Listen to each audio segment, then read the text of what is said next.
Ladies and gentlemen, welcome back to another episode of In the Corner. I'm Cash, and we have got a very jam-packed episode ahead of us today. Not only do we have a huge weekend of combat sports, you've got two pay-per-view events, or pay-per-view level events, and then you've got, I think 8 other cards on top of that.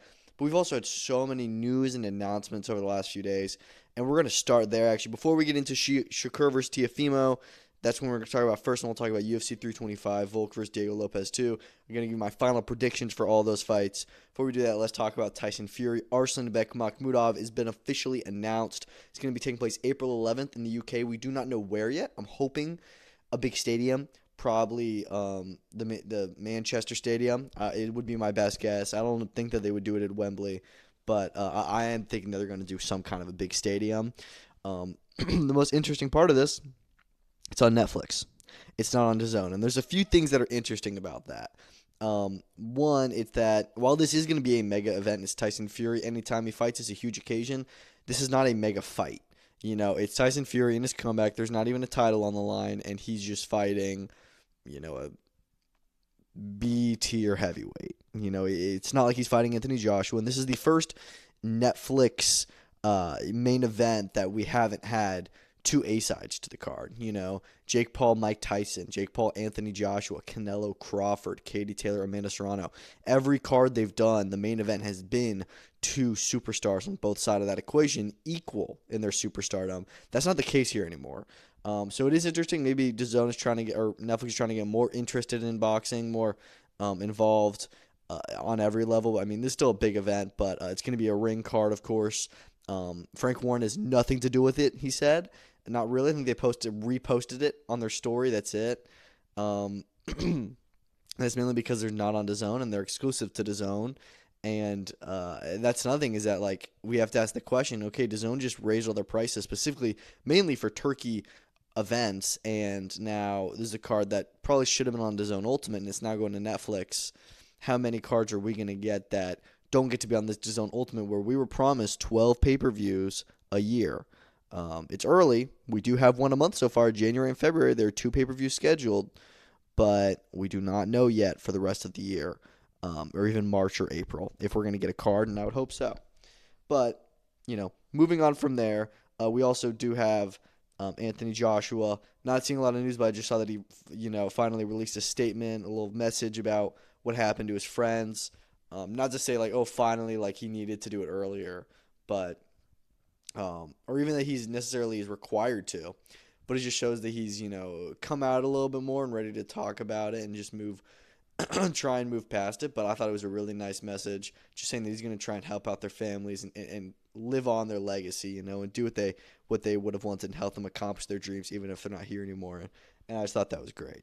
But now we've got those heavyweights sorted out because, again, we don't even know if AJ and Fury are ever going to fight. Let's get into the fights we have this weekend. I do apologize. I'm a little bit sick, so my voice sounds a little bit poor, and it'll probably get worse as the episode goes on. But we got to talk about this fight, man. This is exactly what we want. Two actually not undefeated, but two young fighters, both world champions, both in the prime of their careers, both in their 20s, going at it in the main event of Madison Square Garden, the mecca of boxing. This is everything we want in boxing, and I'm so happy that this is a fight that got made because these are 2 of the 4 or 5, I guess you could say, kings of that lightweight, super lightweight division, and it's so rare that we get to see them face each other, and I think that this is both of them really stepping up to the elite. Now, Teofimo has been to the elite. He's beaten Lomachenko. He's beaten Josh Taylor. Shakur Stevenson has never yet been in a competition against another elite fighter. He has good wins. I mean, Oscar Valdez, William Zepeda, Jamel Herring, Edwin De Los Santos. He's fought good, world champions and world champion level fighters, but he's never fought someone who's ever been close to a pound-for-pound list like Teofimo Lopez has. Lopez is a former undisputed lightweight champion, and he's the bigger guy. Teofimo is a bigger puncher, and he's going to be bigger in size to Shakur. This is his title. It's it's Brooklyn versus Newark, so they're both really are going to have a lot of fans, but this is more Teofimo's backyard than it is Shakur's. Teofimo's an excellent fighter. I'm saying all this, and I will say my confidence has dropped a little bit just because as the fight gets closer, but I'm backing Shakur Stevenson pretty much all the way here. I think that the guy is, of of those 4 or 5 kings, I think that he is the king. I think he probably beats all of them. I mean, you've seen it. He is the highest hit and not get hit ratio in the sport right now of active fighters, and that's the name of the game, hit and not get hit. I think he's brilliant, and I see this fight. I'm actually a little bit worried that this fight could be a bit of a dud. A lot of Shakur fights are boring. A lot of Teofimo fights are boring. Teofimo has not had a stoppage in like 4 years, something like that. It's been a long time. And when you put these two together, there's no guarantee that we're going to get a banger of a fight. We will get a high-skilled matchup and a high-skilled contest, but it may not be the most exciting. I do see this kind of being a fight where we're going to have one guy winning the majority of the rounds, and I think it'll be Shakur. I think he'll be able to just kind of ping off Teo and move around him and just look like a absolute, spectacle doing so. Or I think that Teofimo could really use pressure, but use pressure more effectively than Zepeda did, where Zepeda tried to just, run through Shakur and make him uncomfortable, and Shakur just stood there and kind of traded with him. Where I think that with Teofimo, he's a far better and more calculated boxer than Zepeda is. And he can actually use that pressure more effectively, and he definitely has a path to winning this fight, but I am picking Shakur to win it and become a 4-division world champion, WBO and Ring Magazine champion at 140, and then who knows where he goes from there. And we'll talk about that on the weekend, with whatever ends, but I got Shakur winning. Undercard, there's so much to talk about on today's episode. I'm going to try and keep it relatively brief and just go through my predictions. Keyshawn Davis making his comeback off of a very bad year for him with the pulling out of the fight against Edwin, getting into the fight, losing his title, missing weight by so much. He's back in with Jermaine Ortiz, who's a very, very, tricky guy to fight. He almost beat Teofimo Lopez. A lot of people think he did. I think he's very good, and I'm glad he's getting a shot here at the big leagues, but I got Keyshawn coming out on top. And I think that he wins this, and he could fight the winner of the main event, especially if that's Teofimo. If it's Shakur, we won't see that, but I would not be surprised at all if Keyshawn's in a world title fight at 140 next year, or in his next fight. I don't think that he stops Jermaine Ortiz. I think he goes the distance. Also on the card, Bruce Carrington fighting for his first world title against Carlos Castro. I find it interesting he didn't just immediately get elevated, but I'm not complaining. I don't love the elevation. I'm not mad at it, but I don't love it. He's going to be fighting Carlos Castro. Again, another really tough guy to fight. He's a very good fighter you saw what he did against Stephen Fulton. He dropped him, made that competitive. And I think that he will have some success here, but I think that Shushu is really, really good. I think he's come into his own as just a very smart and skilled boxer, and I think that he wins here. Carlos Adames, Austin Williams. I think this is just too soon for Austin, and even if it's not too soon for him, I don't know if he'd ever really be level. If he'd ever be ready for a fight against somebody like Carlos Adames. And hey, I would love to be proven wrong, but I see Adames winning this one, and I think that the stoppage is on the table for him. I don't want to say he does stop him, but I would not be surprised in the slightest. I think Adames is a real killer, and we saw him. Like Hamza Shiraz has looked. He made Hamza look human, which nobody else has, and a lot of people think he beat Hamza. So I think he beats Ammo, who Hamza ran through. You also have Jarrell Miller back in action. I'm really excited to see him back. He's very funny. He's going to be fighting Kingsley Ibe, who is 16-2-1. Those 2 losses come much earlier in his career, but yeah, I definitely think Jarrell Miller beats him. It's just a not super well matched fight, but I get it. Miller hasn't fought in like a year and a half, and then Zizo Almayouf is also back in action, which is good to see because we haven't seen him in a while. Again, I think he's a very mediocre prospect, but you got to keep him active, and he is a good spokesperson for Saudi boxing. Let's talk about UFC. Alexander Volkanovski, Diego Lopez. Look, I'm not going to sit here and tell you that this fight should be happening because it shouldn't be. And I've actually gotten more okay with it because I remembered how good their first fight was, and it's just I feel like once fights get announced that you don't like and news comes out that you don't like, it just takes a little bit to process, and then you're okay with it. Alexander Volkanovski should be fighting Movsar right now, or he should be fighting Lerone Murphy right now. He should not be fighting the guy he just beat in his last fight. That being said, it was a banger. Diego did drop him in the fight, and he's had a win since then. And Volkanovski's been sitting out inactive for almost 9 months. Actually, more than 9 months, almost 10 months. And but with that being said, I still think that Volkanovski beats him. Although, especially in UFC, the rematches never go the same way as the first fight. And this is a winnable fight for Diego. I don't think that he wins it, but I definitely think it is winnable. And a lot of people pointed out, like, dude, Volk only gets better with the rematch, at least most of the time.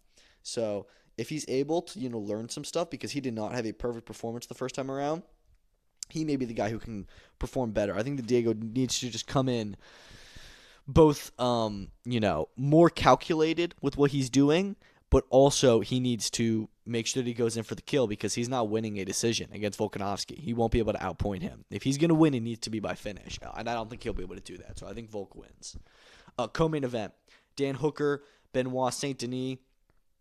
What a banger. Look, I think that BSD is likely to win this fight. I'm picking him. Maybe even by finish, but Dan Hooker's a tough SOB, and that's exactly why Hooker's in this fight and why he took it. Is just that he's a tough guy, and so is BSD. These are both very violent lightweights, and I think they're going to put on a real show, but I think Dan Hooker's just more in here to put on a good banger fight, and he's definitely can win, but I think BSD is just on such a good run. He had a phenomenal 2025. In the same division, Rafael Fiziev versus Mauricio Hufi. This is one that, again, should be a very, very good matchup. Two great, excellent strikers. They should put on a really interesting and fun fight to watch. I think most people I'm seeing are picking Fiziev. I'm actually going to go Hufi's way on this. I think that he just has more explosivity to him. And I don't know, in my head, I just see this being his bounce back, from the BSD loss, where he can just come in and just be like, oh, wow, we forgot why the Fighting Nerds were such a phenomenon, is that they're all really, really good. I mean, Fiziev is also great, but I think Hufi beats him. Tai Tuivasa, finally back after a year and a half out of the cage. He's putting his 5-fight losing streak back on the table, and I think it will extend to 6 because he's fighting the 6'7" Tyson Teixeira. Look, the guy is coming off his first loss versus Derek Lewis. Nobody expected that, really. I still think he has a massive size advantage here against Tuivasa. Tai has not won a fight in I think 3 or 4 years. I think he's got a really tall mountain to climb here, and I don't think he'll be able to do it. So I think Teixeira beats him and honestly probably stops him, and I don't know. I know Tai was kind of in a bad place after his last fight, and so I hope that he's all good. I don't know if he'd retire, but I mean, he's kind of a staple of the heavyweight division. He's a fan favorite, and I'd love to see a win. I just don't see it. And then opening up the main card, Quillan Salkilde. He's going to be fighting Jamie Mularkey, so an Aussie versus Aussie matchup. I mean, no offense to Mularkey, but Quillan Salkilde is a killer. He had a phenomenal knockout last year, one of the best of the year, and I think that he is. I think that he does the same here. I think he gets a very, very big knockout in a statement. Then again, we said this with Teba Gautier last week, and he did not get a finish, so it's possible, but I do think Salkilde wins at the very least. And then on to the prelims. Junior Tafa, Billy Alicana. I'm picking Alicana just because the Tafa brothers suck. I don't know if much is going to be different at 205. Picking Cam Rouston over Cody Brundage, although that one does definitely have the recipe to be somewhat fun. Torres Finney, I think he gets a win. I think Oban Elliott wins in his comeback against Jonathan Makayev. And then Khan Ofli versus Yiza. I'm not really too sure, but I'll probably just go Yiza. I like the one name. And then you have Road to UFC fights, which I'm not even going to pretend to know who's going to win because I don't know any of these guys. But, pretty cool. You're going to get to see some Road to UFC championship action on this card. Now, let's get into our other World Championship boxing cards. You've got 2 cards this weekend headlined by 154-pound championships. The first of which over in Puerto Rico, the first top rank, like mainly top rank card in 6 months since the last Xander Zayas fight. He's now going to be unifying in his first ever title defense against Abass Baraou. It's also his first title defense. I love that. I love these guys are just going into it and saying, yo, let's just throw down.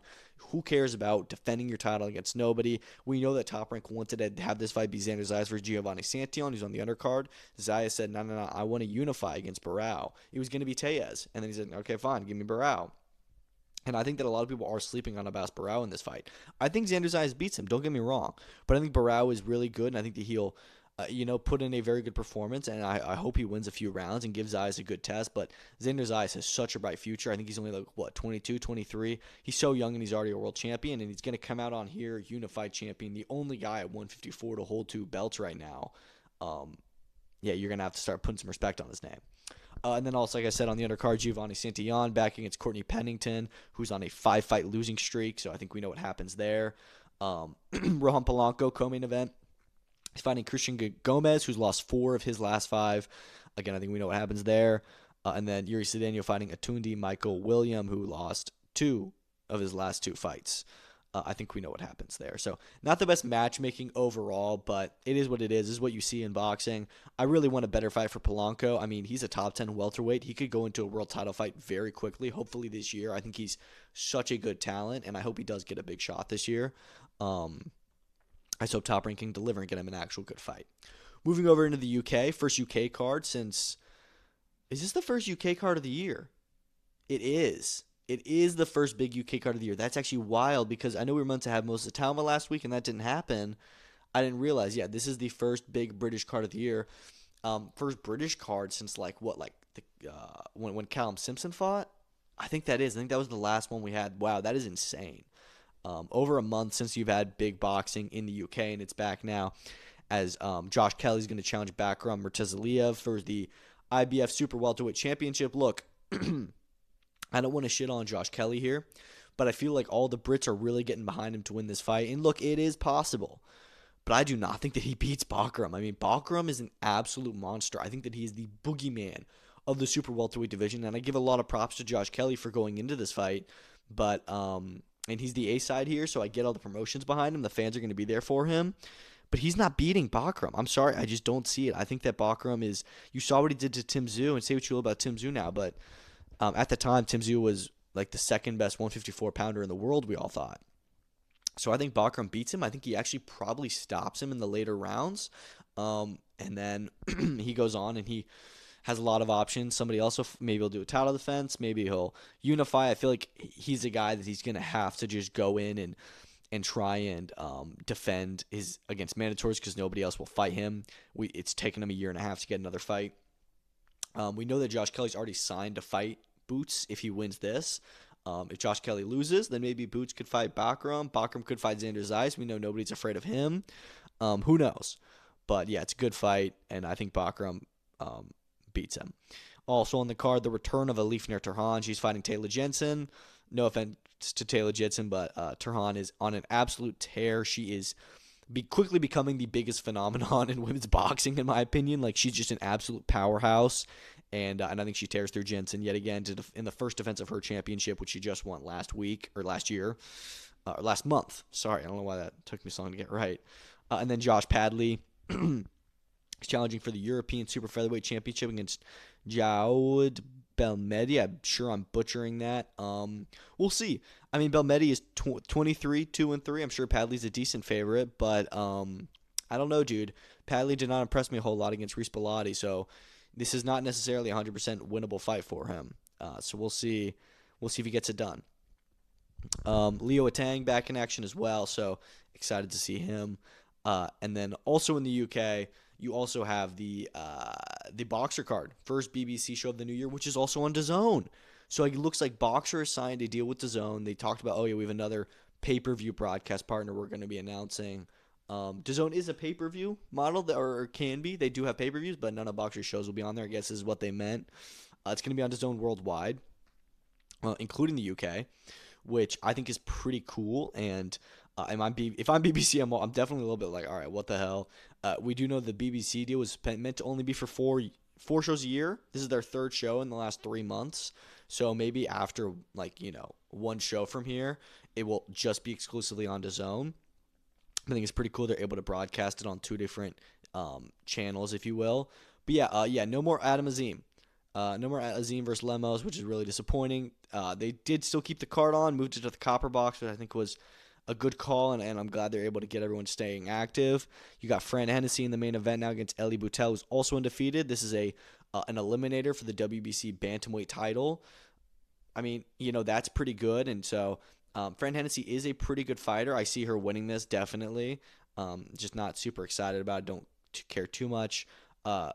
Co-main event, I think, is going to be Greatest Krause fighting Boris Crichton. I think Krause beats him. Krause is a very good prospect. He's been moving quickly at a lot of fights last year, and I'm just excited to see him back in action in his Boxer debut. Joel Kodua back as well, fighting Joe Garside. A bit of a step down for Kodua, but it is what it is. And then other than that, not really much. Archie Sharp is in another 6-rounder against a journeyman. Adam Azim's brother is fighting. Not really much to say.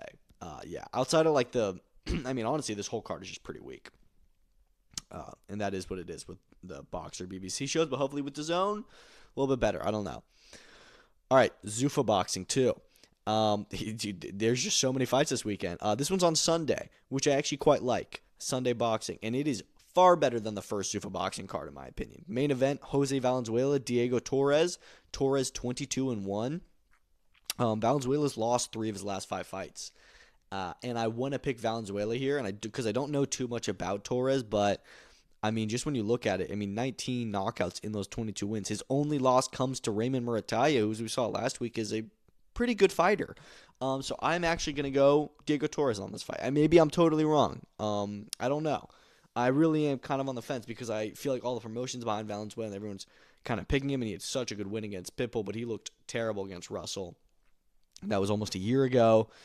Yeah, I'm picking Torres in this fight, but we'll see. Maybe I'm wrong. Co-main event's going to be Sergey Boachuk. He's fighting Radza Butayev, who his only loss comes to Amata Stenionis. I'm hopeful Boachuk can get back on the winning train after that surprising loss to Brendan Adams in their rematch. Excuse me. But I'm going to pick Boachuk to win here. Although I do hope that one is a fun fight to watch. I think Valenzuela Torres will be as fun. And I think that Radivaj Kalidzik versus Alexander Gvozdyk will also be a very fun fight to watch. And there's going to be really good matchmaking, as we saw with the first Zuffa show. I got Gvozdyk winning that one. Jalil Hackett, main event of the prelims, fighting Roberto Cruz, who is coming off his first loss against Andreas Katsarakis. That was a pretty good matchup. I like to think Jalil Hackett wins that fight, but I don't know. This is a very competitive fight. Justin Valori versus Oscar Perez. Those are 2 genuine prospects, and I think it's crazy they're matching them up. But that's what they said they were going to do, and they're keeping to their word. But I think Valori wins that. And then otherwise, you got Demoni Kato Kane versus Christian Morales. Morales undefeated. Jamar Talley versus Devontae Williams. And then Demazion Van Hooter versus Francisco Julian Gomez Flores. So, I mean, again, dude, it's just a good card and good matchmaking at the very least. And I think it's way better than last week. So, looking forward to their schedule staying active. Over in Denmark, you have William Skoll returning. He's going to be fighting Jacob Bank. Bank is undefeated. I think that Skoll will beat him. Only losses to the great Saul Canelo Alvarez. Yeah, I think Skoll beats him, but we'll see. Maybe I'm wrong. Co-main event on there is Dina Thorsland. She's back. She's going to be fighting for the WBC Interim Featherweight Championship against Almudena Alvarez, so it looks like she's moving up. And then she'll be back on an MVP show soon, which we'll talk about their announcements today. And then tomorrow night, we got Pro Box TV, first card of the year, Brian Flores, Starling Castillo. That should be a very fun fight to open up the new year for them. I hope at least that it's going to be a fun show. It seems like it will be. They got a lot of good fights on this card.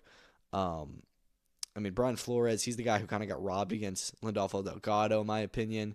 And then Starling Castillo, coming off a few good wins against Jesus Sriracha and then Shenard Bunch. I don't know. This should be a very good and well-matched fight, as we usually do see on Pro Box, especially in their main events.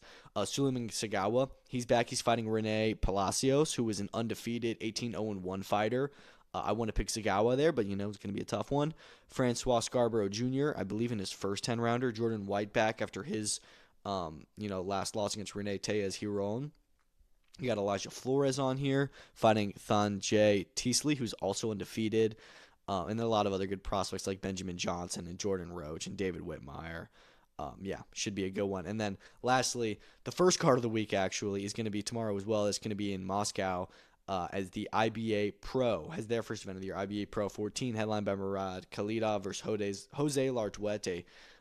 Heavyweight fight. It's for the IBA Pro Intercontinental Heavyweight Championship. They got the co-main event is the professional debut of David Surov, who apparently is like a super good amateur. Look, I just hope that I hope we're able to see some knockouts. The problem with the IBA shows is that they're all amateur kind of fighters, meaning that they have the amateur style. And because of that, you never see any knockouts, and they're not really exciting fights. So I hope that changes this year. And there's not really anything they can do about it. I just hope that, we don't stick to the amateur style too much. But now that all the preview stuff is out of the way for the weekend, let's get into some more news, and boy, do we have plenty of it, kicking off with the next Saudi card. It's been announced, the undercard for Ryan Garcia and Mario Barrios. Let's talk about it. All right, so let's talk about this undercard we have on February 21st in Las Vegas, because, man, is it good. Co-main event, Richardson Hitchens, Oscar Duarte. We knew this one was coming. It's a really good fight, as is Gary Antoine Russell, his first defense of the WBA title at the same division against one Andy Hiraoka. That fight is probably the fight of the night. We know that one's going to be a guaranteed banger. That is such a good fight. And the winners of those, I really hope that they try and set this up and say, hey, winners got to unify, because Gary's last fight was on the same card as Sandor Martin challenging Alberto Puello for the WBC title, and I thought they were going to try and, market that as, winners unify, and we didn't get anything from that. So I really do hope that the winners of these two fights go on to fight each other. We know that Turkey loves doing his, feeder fights that will set the next one, but no, these are two world title fights that I feel like either man could win. I'm definitely going to pick Hitchens to beat Duarte, and I will probably end up picking Russell to beat Hiraoka, but that is a good fight. Frank Martin, same division. He's going to be fighting Nahir Albright on that one, which I would have liked a better opponent, but I can't lie. He's still on his comeback, and Nahir Albright had a great performance beating Kelvin Davis in this last fight. He almost got a Keyshawn fight. So I actually don't hate that. And then Bektemir Melikuziev is back. He's going to be fighting Sina Agbeko. That one I really don't like. I believe Agbeko didn't even win his last fight. I think Melikuziev goes right through him, and I thought Melikuziev, he's like WBA number 1. He's like waiting on a title shot. It's just, it seems like Armando Resendiz is going to fight Jaime Munguia next and not Beck the Bully, but he should really be in line for the winner of that one. But yeah, but overall, good card, really good card. I'm loving these Ring Magazine cards. Like just every time you can count on them being a good show, and a lot of US shows this year, and they're all looking good. UFC 324, we got the numbers. They peaked at 5.93 million concurrent viewers on Paramount. That is fantastic numbers. I think that's higher or almost as high as Taylor vs. Serrano 3 did on Netflix. Actually, no, it's not, because people pointed out how it wasn't. But look, Paramount Plus is not as big a platform as Netflix. I'm sure a lot of people were still kind of pirating it because they didn't know it was not on pay-per-view anymore. Don't know it's on Paramount, but I expect these numbers to grow, and even if they don't, that's a great start. And Dana says the White House will be paid for by the UFC, not taxpayers, which is good. And he said that it's going to blow the Sphere, costs out of the water. And we know that was $20 million. So, it seems like they're going to spend like $30-40 million on this, and they're paying for it because I don't want to pay for it with taxes. I don't need the White House that bad. And they also is reported that there are 1 million new Paramount Plus subscribers because of the UFC in the last week or so, which is huge. I mean, Paramount Plus is a lot of subscribers, but 1 million is a more than just 1 percentage point. Like, that's a lot that they went up, so that's pretty cool. Some breaking news: Gervonta Davis has been taken into custody. He's been arrested by Miami Gardens police. He's gonna have to. I think his bail was at like $16,000, and now the legal process is gonna do its thing. I don't know why the hell it took them 3 months to find him when they put out his warrant for arrest, like literally almost in October. I think October like 28th or 29th. It's January 29th. I don't know what happened, but look, they've taken him in now. We'll see what happens. I would not be surprised if he ends up serving another sentence in prison, and I wouldn't be mad either, because I think the guy's kind of a scumbag, and I think that he needs to he just needs to figure out what's going on with him. And he was talking about wanting to retire and go to therapy, and I think he should do that right now. I don't think that he should ever fight again. He just has no really want or interest or need to financially, and he's not dedicated to it, and he's got demons he needs to work out, because he's doing, domestic abuse. I can't even, like, it's just one of the worst things you could do. He's done a lot of bad shit. This like attempted kidnapping or whatever is insane. So we'll see. Daniel Dubois is back with Don Charles. I think this is a great move for him. I thought that he had the best stint of his career with Don Charles, and I hated that after he loses to Usyk, which, dude, there's nothing to be ashamed of when you're losing against Alexander Usyk, but I hated the idea of him leaving Don Charles and kind of blaming it on him when it's Usyk. So, glad that he's back with him and never even had a fight under Tony Sims. So, I wonder if this is more of wanting to go back to Don Charles or more of stuff wasn't working out with Tony Sims. I don't know. Christian Mbili has been upgraded to full WBC super middleweight champion. This is big news. Again, this is what I don't get, because similar situation to Carrington, they were both interim champions, and Carrington is having to, fight for the vacant title, or Mbili's automatically upgraded. I think this is more so just because they were trying to have Mbili versus Shiraz. Shiraz didn't do it, so all right, let's just make Mbili champion for now, and then we'll see who he ends up fighting. Hopefully it's Lester Martinez, because Martinez deserves his crack. They just fought, and it was a draw, and I think the next fight should be against each other, especially now that Shiraz is going the WBO route. Peter Yan says he's gone into surgery. He'll return to the cage in a few months. I hope so. Look, he didn't fight too long ago, just almost 2 months ago, so it's not the worst thing he goes and do surgery. Obviously you have to go into surgery. It's not like he's being inconvenient. It's just that I'm just a little bit worried with the UFC schedule with everyone, all the champions out for so long, and everyone waiting to be on the White House card, that what's going to happen in the April, May, July, August shows, not just the June card. Apparently, the deal has been made for Frank Sanchez versus Ricardo Torres, or Richard Torres, not Ricardo, sorry. Their eliminator for the IBF Heavyweight Championship on March 28th on the Fundora versus Thurman pay-per-view. Dude, that fight has been waiting on to get made for like 5 months, I feel like, since it's been ordered. Like those two specifically, it's been so long for them to get a deal made, and purse bids just continue getting delayed. And I thought we were surely going to need them, and we don't. They were able to strike a deal, and it looks like it's going to be on this PBC card. I'm glad that Fundora Thurman is getting rescheduled. I don't really like the fight, but as soon as Fundora can get through Thurman, he can get back into a big fight and fight somebody like Virgil or Unify. I don't know, but it looks like March 28th is going to be the date for that return, which it seems like was also going to be the date for Boots Ennis' return, which wasn't going to be against Virgil, probably not anymore, so wonder if they end up shifting that. We'll see.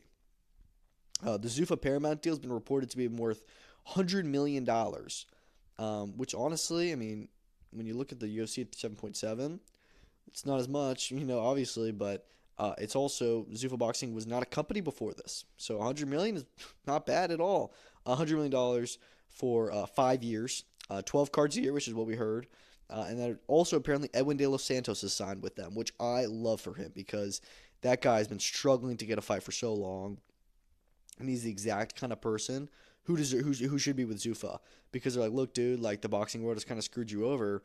Come with us, and that's just the exact guy I think they go for. And he's a great fighter. He could be, one of the top 2 Zuffa Boxing lightweights that they have. Like he could be fighting for that title whenever they make it. So yeah, really good signing if it's true. All right, let's talk about this card that got announced for Japan on March 15th. It is stacked. Anthony Olasquaga defending his WBO Flyweight Championship against Yukira Imura. I'm not too familiar with Imura, but I like Olasquaga.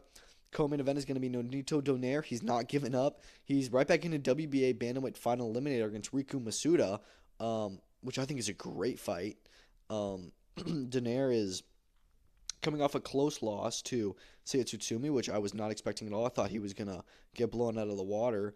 And now he's right back in an eliminator to fight for that same title, which I'm not sure how that works. But, I mean, look, Riku Masuda, he's been, moving up the ranks. He's, graduated from, he was a contender. He was kind of just fighting like Japanese level.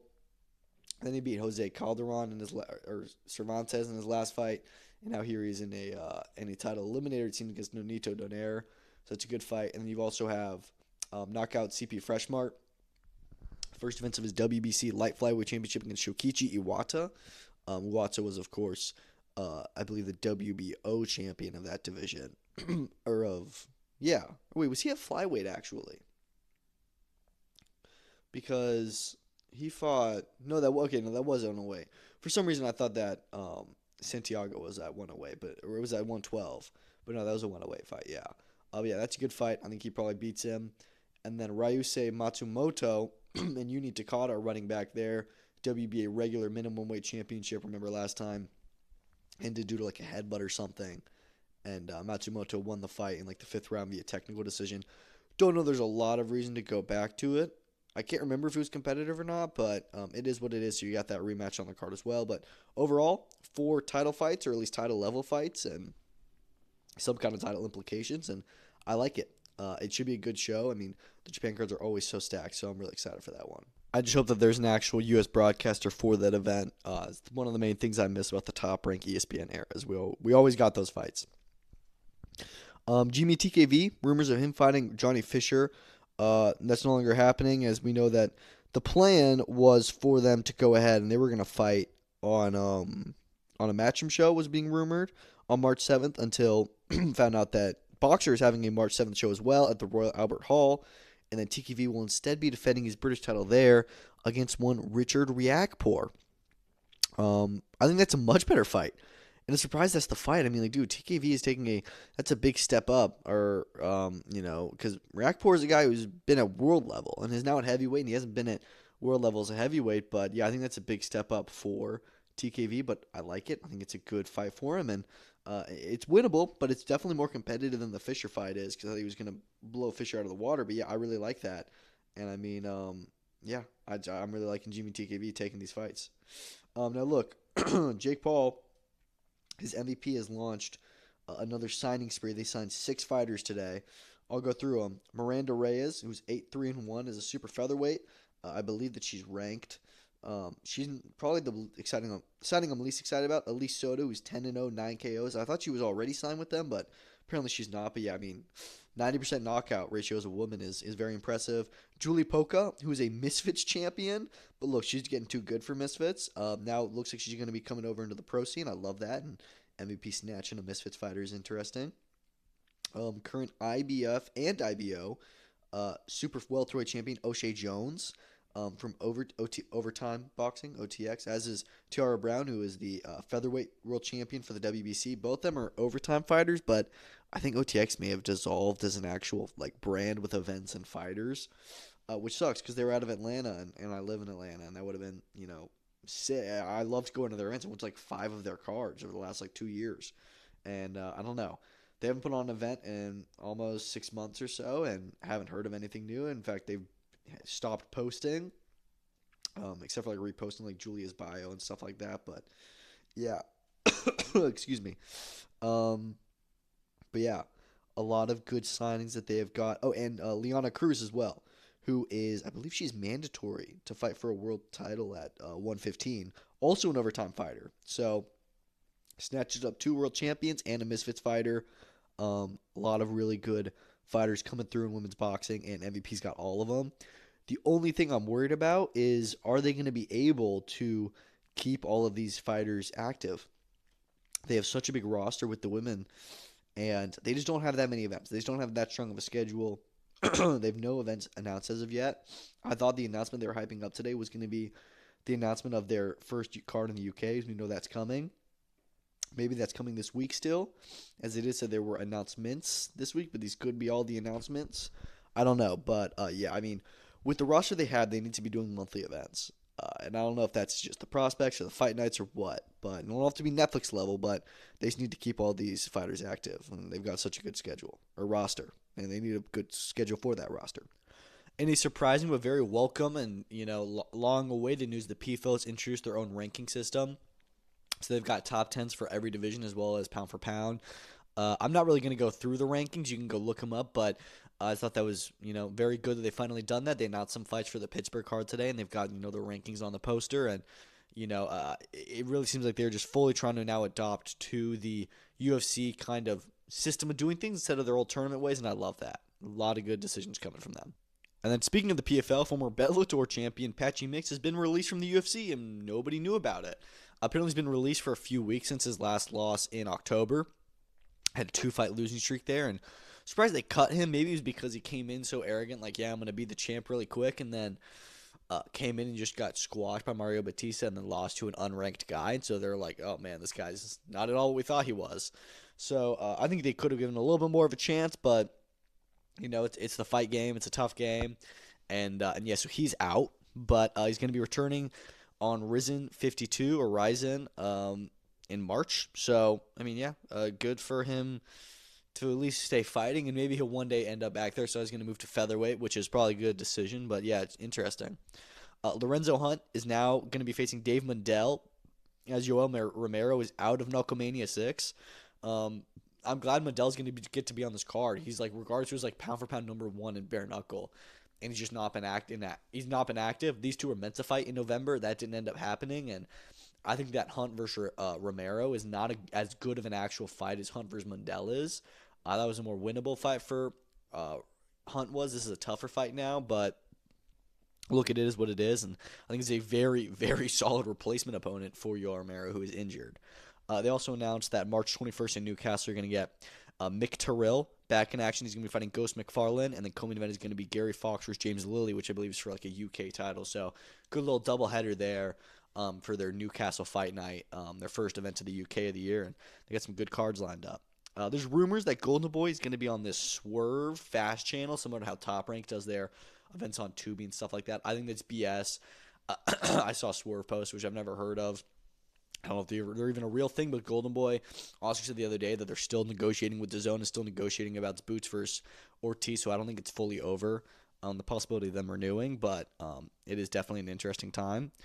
But yeah, I don't believe that. And then it was also announced that Thanong Sok Simsuri is going to be defending his IBF 108 championship versus Sergio Mendoza April 13th in Japan. That's a pretty good fight. I think Mendoza is regarded to as a very good Mexican fighter, so that should be a fun matchup. And then the last thing we'll talk about, been a long episode, GBM has announced that the Heist 2 is going to be on April 17th in Sheffield, and it'll this time be a super lightweight tournament. So it looks like they are going to go the route of having they announced like 5 events for this year, 5 Heist shows, and they're all going to be in different countries. They're going to go to the U.S. and like Asia and Australia and South America. It's just like all over the place. And I'm like, whoa, this is like very ambitious. The first one, of course, you're going to start in the U.K., but I thought, okay, are you doing multiple weight classes where every event they're going to, progress, or it's still going to be one-night things? And it is going to be once a night.